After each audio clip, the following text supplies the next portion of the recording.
Hey everyone, as promised, this will be the disassembly of the carrier assembly out of the Benelli Super Black Eagle 2. Check out some of the other videos if you seem to have some trouble getting your gun apart and back together. And if not, this will be just a close-up for the disassembly of the carrier. Here we go. Here's a once-over. Here's what it looks like from the front, from the rear. We're going to be moving to the side. We will be pulling straight out on our cocking handle or our bolt handle. Set that down. Hope it's in camera range. Next, we'll be looking for the firing pin.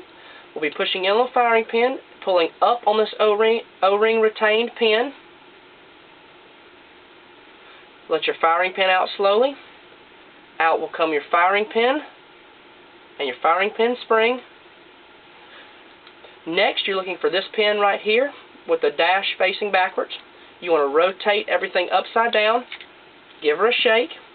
Here's the pin that we were looking for. This lines up with this as shown, with actually the hash facing backwards. We can set that down.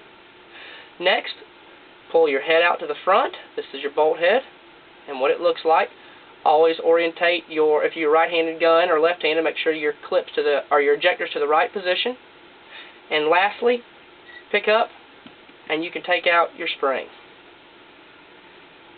And that is the disassembly of the carrier assembly for a Benelli Super Black Eagle 2.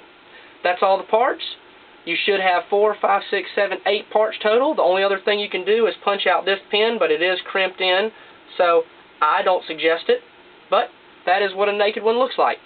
So, hope that helps everyone out. Be sure to check out some other videos for getting this weapon back together. In the next video, we'll put her back together. Thank y'all.